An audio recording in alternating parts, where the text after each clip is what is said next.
I know how difficult this must be for you. Do you? Military intelligence must know what happened, what went wrong. Tracking down leads. You're just one of many.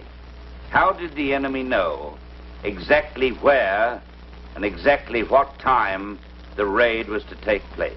Do you believe I'm a spy or something? Certainly not. But how can I believe this? It's the truth. I'm not a mental case, you know. It happened just as I said it happened. It was not an hallucination.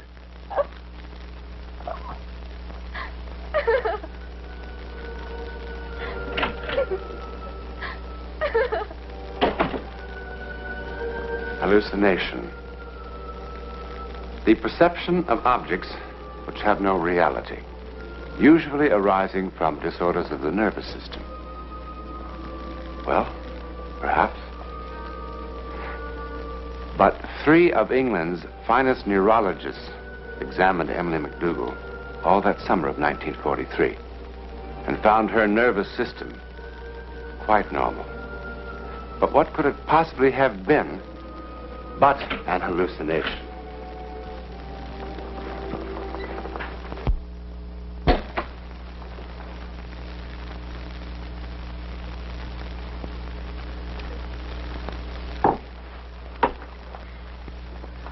Mrs. MacDougall, let us discuss some of the minor points of your statement.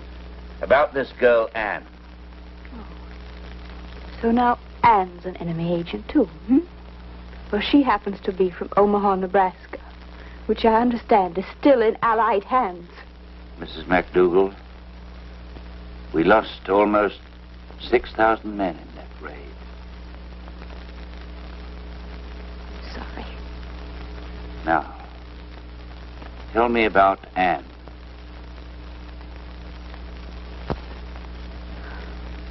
I'd corresponded with Anne for years. One of those pen pal things that start in school and just go on and on. Finally, she was able to afford a European holiday. And in May of 1939, I rented a little house in France, near Loise. Beautiful little house. Not 100 yards from the sea.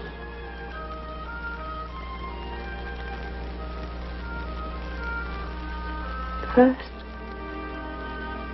I thought it was the sea.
Will be here any time now.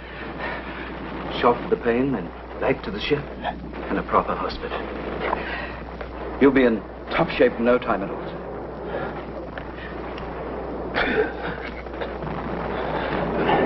Come on. Take your mind off your troubles. Did you ever see such a bloody mess? Over the ships, the planes. How could so many things go wrong? Hitler would dance a jig when he hears how we botched this one. He'll make August 12th a national holiday. Free beer and pretzels for everyone. Hang on. The doctor will be here any second. Answer me. Why don't you answer me? Sergeant, Sir? if the doctor shouldn't come in time, Now, don't talk like that, sir. if I shouldn't get back, all right. Look up my wife.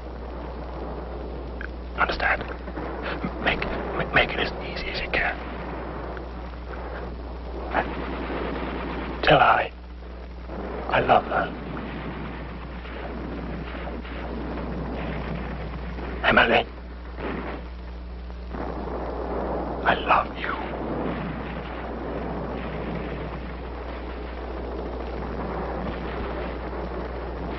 Emily, I love you.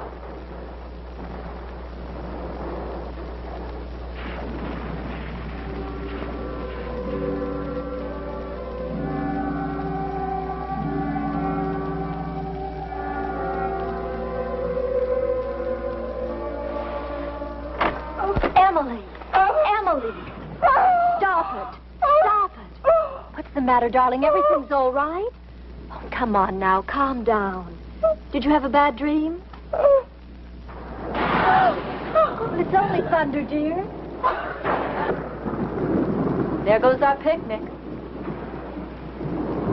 It's an awful dream. There was a battle. And they brought this man in. And he was so badly hurt. And as he was dying, he called my name.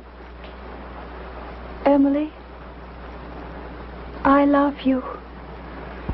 Darling, I thought a librarian was just supposed to dust the books, not read them.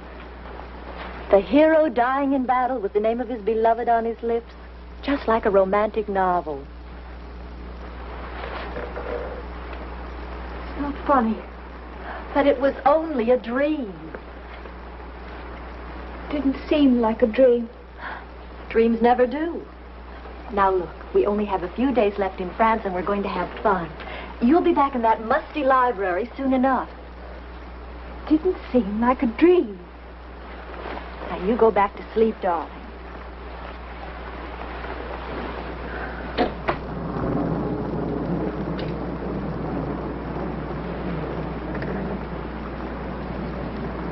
It didn't seem like a dream at all.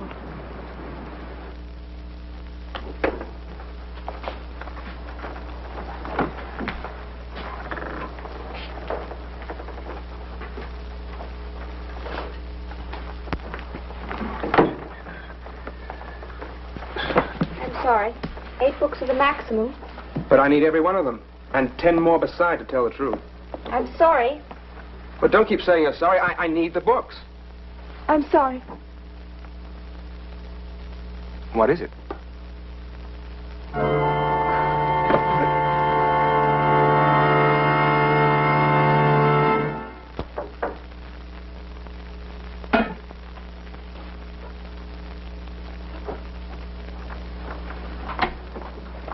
Hello? Feeling better? Oh, no. No! No! No, no. Please don't faint again. This is terrible. Just terrible.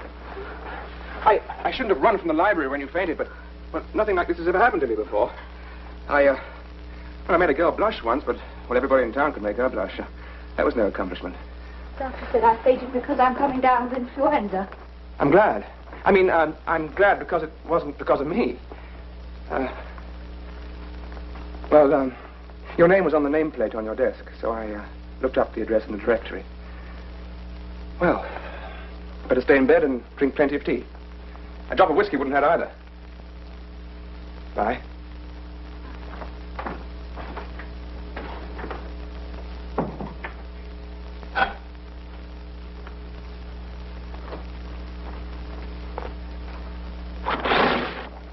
Sir, I'm terribly confused. Oh? About what? Have I seen you before? Well, I came down from Dorking. It's a little town 6 miles from Glasgow. And, I went to Liverpool when I was 6 years old for my eldest sister's wedding. I'm sure we didn't meet there. But it really was you. And you said my name. I did. I don't have influenza. And I don't faint when a man looks at me. Good. And I'm not a neurotic or a hysteric or anything like that. Jolly good. I did dream about you. It was a terrible dream. Oh, I apologize. You're making fun of me. No, I'm not. Really, I'm very sympathetic. You're laughing at me. No, really. Go away. I'm not laughing at you, miss. Really, I'm not.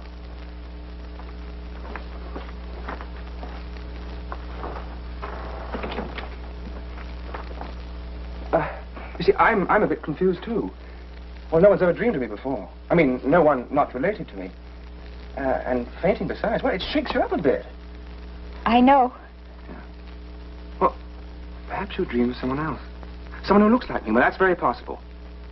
I mean, I've got a very ordinary face. You have not. You've a marvelous face.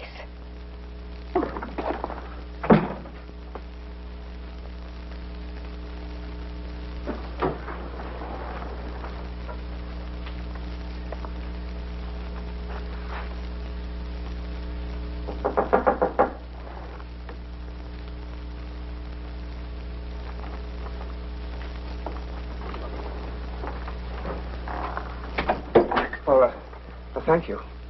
But I really haven't, you know. My ears are monstrous, and my eyes don't match. Left one's just a wee bit cockeyed. And, oh yes, I have extremely weak chin. It's a family characteristic.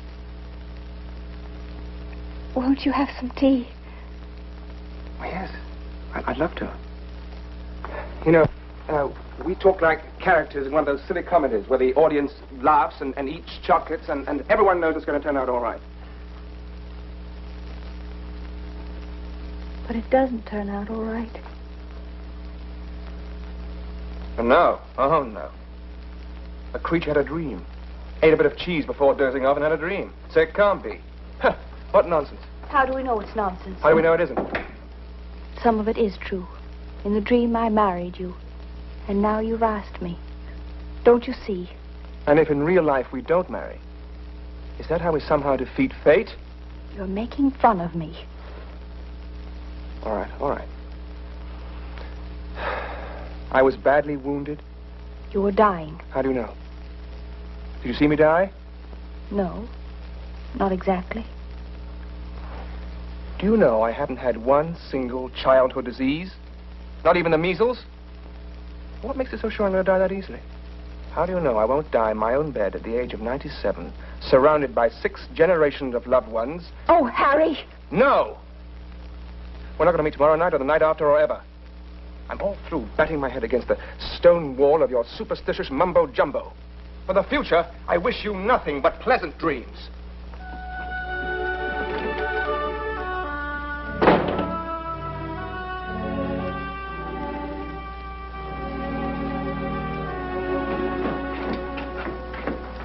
In that dream, or whatever it was, I was wounded in the war? Yes, of course. About the same age as I am now? Yes. What war? Thank you, my good man.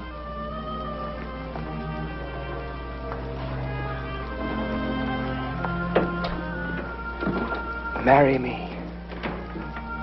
All right.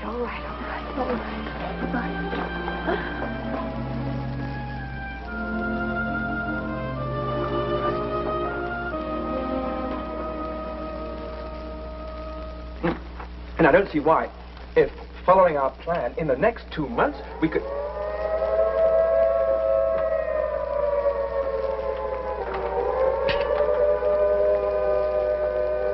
There's nothing to worry about. Just an alert. First day of war is always the worst.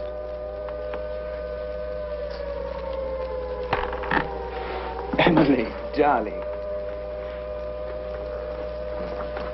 In about a month from now, Adolf will be on his bony knees begging our pardon.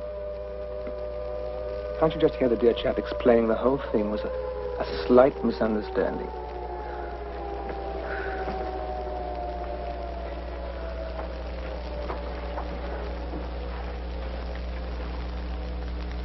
Look, If you're at all worried, we'll go down to the basement.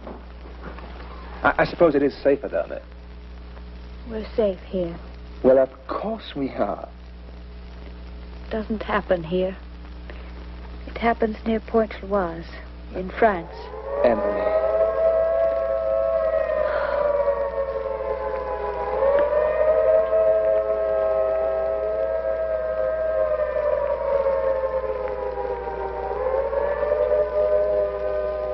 Emily. It's already past August 12th, so it won't happen this year. Please, darling. Is it next August 12th? Perhaps even the August 12th after that. Do you think we might have 2 years? Could we possibly be that lucky? Could we, Harry? Could we? Emily. I love you. Dear Anne, I am approaching another August 12th. But unlike the agony of last year, when Harry's unit was stationed here in England, this year my darling is in Alexandria, Egypt. 5,000 long, long miles from that house, near Pointe-Loise. Hello. Yes, it's me. It's really me. They flew a company of us back for special training at a camp nearby. Very hush-hush. And I'll tell you one thing. There's going to be plenty of long weekend leaves. Well, aren't you even a tiny bit glad to see me? Oh, Harry. So, it's to be this August 12th.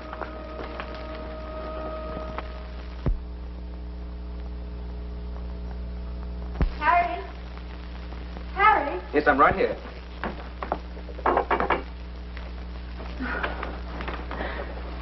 I woke up. You weren't there. I thought you'd gone without saying goodbye. Now, would I do a thing like that? I really wouldn't blame you. I've made our weekends here so miserable.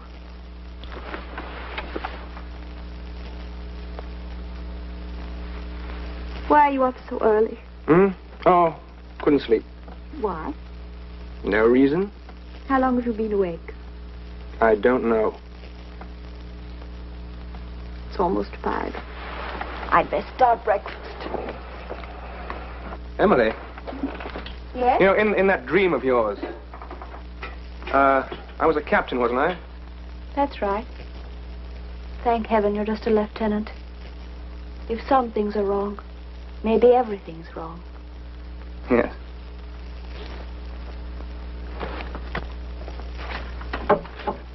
Also, where was that landing to take place again? Oh, now, don't look so serious. What is it, Harry? Nothing. Well, after all, it's such a spectacular dream, I like to check up on it from time to time. Just to keep the facts straight. You know the dream as well as I. You know it's Pointe-Loise. We're going to land in Norway. What? Somewhere near Bergen. Darling. Sometime in November. Ah. Is that true? Well, of course. Why didn't you tell me before? I can get court-martialed for even telling you now. Harry, if you ever lied to me about this. I wouldn't. Yes, you would. All right. On some distant August 12th, when GHQ says, off to Pointe-Loise, boys, I shall instantly phone you and say, guess what? What good would that do? If you didn't tell me the truth, I'd never forgive you. Even if my dream were insane, and you came back, or if you die of your wounds. Until I died, I wouldn't forgive you. Forgive me for what? Sparing you senseless worry? Denying us one honest moment before we said goodbye. Why, you sentimental little... I mean it, Harry.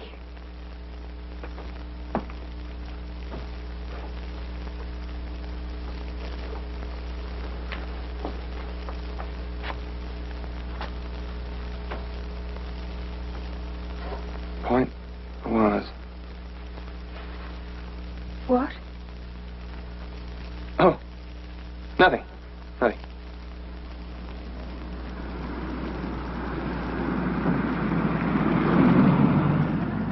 We're almost there. Harry, instead of staying at home, next Friday, why don't we drive down to Henley-on-the-Thames and have a picnic?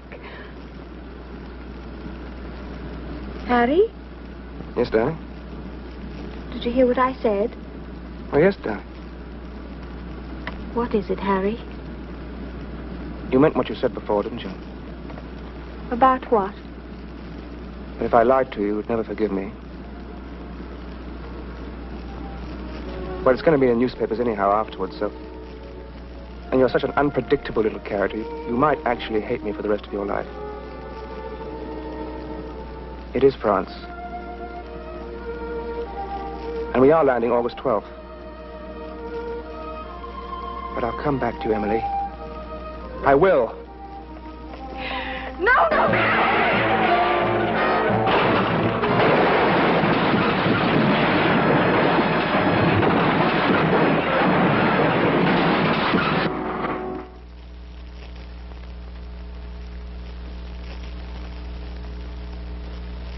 Welcome back.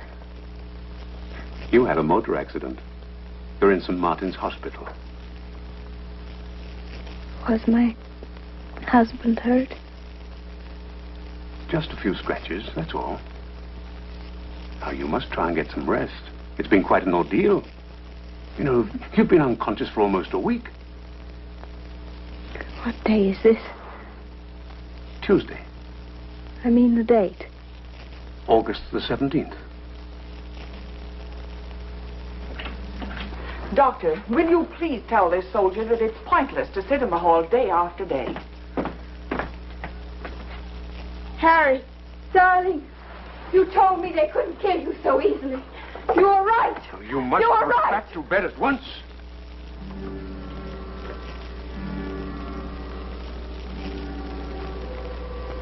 Harry's dead, isn't he? Oh, please, you must go back to bed at once. A shock like this might kill you. It's all right, Doctor. I've been expecting this man for years.